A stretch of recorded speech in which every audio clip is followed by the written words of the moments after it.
अब मैं अर्ज़ किए देता हूँ ज़कात किस पर फ़र्ज़ है और किन किन को दिया जाता है। तो ज़कात से मुतालिक एक याद रखें, 4 किस्म के माल में ज़कात फ़र्ज़ है। 4 किस्म के माल में नंबर 1 सोना किसी सूरत में भी हो।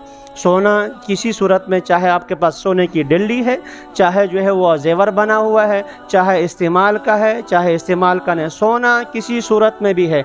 कितना होना चाहिए वो मैं बात ना बयान कर रहा हूँ। बहर सोने को जो है ज़कात के माल में शुमार करते हैं। 1 नंबर 2 चांदी, नंबर 3 नकद रुपया। नकद रुपया जो आपके पास रुपया है वो भी, अगर आपने डॉलर अपने पास रखा है, रियाल रखा है, वो भी, प्राइज़ बॉन्ड आपने लेकर रखा है, अगरचे प्राइज़ बॉन्ड लेना जायज़ नहीं है, उसमें जो नफ़ा मिलता है, इनाम मिलता है, वो सूद है, लेकिन प्राइज़ बॉन्ड आपने ले लिए है तो उसकी जो मार्केट वैल्यू है इसको बेचकर पैसा ले लें, इसको भी शामिल करते हैं। ऐसे ही जो है बैंक में आपका पैसा पड़ा हुआ है, ये भी। तो ये 3 चीज़ें हो गई, सोना, चांदी, नकद रुपया। और चौथी चीज़ है जिस चीज़ का आप कारोबार करते हैं, प्लाट का कारोबार करते हैं, गाड़ियों का करते हैं, दवाइयों का, कपड़े का, सब्ज़ी का, जिस चीज़ का आप कारोबार करते हैं इसको माल तिजारत कहते हैं। ये 4 चीज़ें हैं जिस पर ज़कात फ़र्ज़ है। इसके अलावा अगर आपके जो है 3-4 घर बने हुए हैं, एक घर आपका यहाँ है माशाल्लाह, एक मरी में है और एक लाहौर में है, एक जो है आपने डिफेंस में रखा हुआ है या बहरिया में, इस पर ज़कात फ़र्ज़ नहीं है। हाँ, अगर ने किराए पर चढ़ाया है तो किराए की आमदन को साल के बाद जमा करेंगे, उस पर ज़कात फ़र्ज़ होगी। लेकिन जो प्लाज़ा है, जो बिल्डिंग है आपके, जो मकानात एक से ज़ायद हैं, तो इनकी मालियत पर ज़कात फ़र्ज़ नहीं है। गाड़ी आपकी एक की बजाय 3-4 रखी हुई हैं, इसकी मालियत पर ज़कात फ़र्ज़ नहीं है। सिर्फ 4 चीज़ें हैं जिन पर ज़कात फ़र्ज़ है। निसाब कितना है? सोना किसी के पास खालिस सोना है, सोने के अलावा कुछ भी नहीं है। जैसे गांव देहात में होता है, ख़वातीन के पास सोना जेवर जो है दे दिया, 1 तोला, 2 तोला, 3 तोला सोना है, इसके बाद बेचारी के पास पाँव पैसा कुछ भी नहीं होता। आजकल भी गाँव में ऐसे मौजूद होते हैं। तो उस सूरत में यह है कि 7.5 तोला सोना अगर किसी के पास हो, 7.5 तोला सोना, तब ज़कात फ़र्ज़ है। उससे कम हो तो ज़कात फ़र्ज़ नहीं होती। लेकिन सोने के साथ साथ किसी के पास चांदी या नकद रुपया भी मौजूद है, सोने के साथ चांदी या नकद रुपया, जैसे हमारा मुआशरा है शहर वाला, यहाँ कोई खातून ऐसे नहीं होती जिसके पास जो है वो 150 हज़ार 2-4 हज़ार रुपये मौजूद ना हो, तो ऐसा लाजिमन होता है। उस सूरत में फिर सोने के एतबार नहीं होता, चांदी की कीमत के एतबार होता है।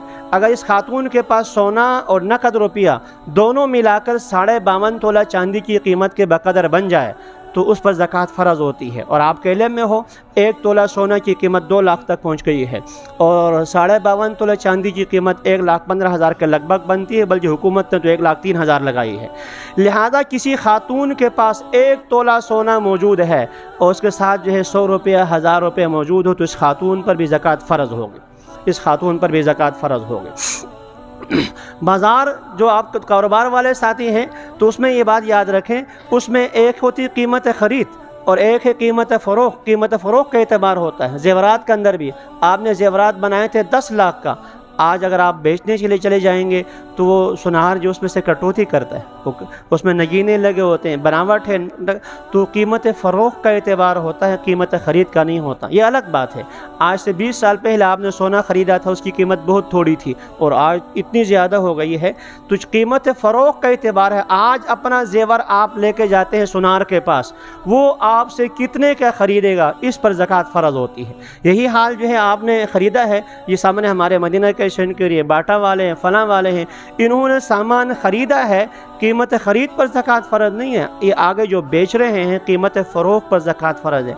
अब मसला है कीमत फ़रोख्त पर जो है दुकानदार एक ही कपड़ा, एक सूट जो है वह किसी को 1000 का देते हैं, कोई छुरी के नीचे आ जाए तो 2000 भी ले लेते हैं। शुरू में बताते हैं कि 2000, 5000 बता दिया, आगे वाला समझदार हो तो वो नीचे लेकर जो है 1000 तक पहुंचा देता है।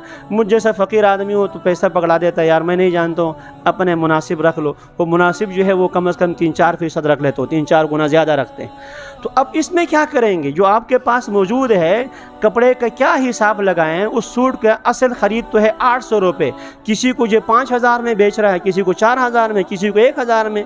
आसान सा तरीका है, ये पूरी आपकी दुकान कोई आदमी पूरी की पूरी आपसे ख़रीद ले, तो लमसम क्या कीमत लगाएंगे? एक होता है परचून का, एक एक फ़र्द का, और एक है पूरी दुकान की कीमत लगाई जाए। तो आसान तरीका इस तरीके से आप कीमत लगा लें। पूरी दुकान अगर कोई आपसे ख़रीदता है, आपने कितने के बेचेंगे वही कीमत लगा लें। यही फ्रूट वाले हैं, फ्रूट वाले वो भी यही लगाएंगे। पूरी एड़ी के जो फ्रूट कोई आदमी ले ले तो कितने के बेचेंगे, उस पर जो है ज़कात फ़र्द होगी।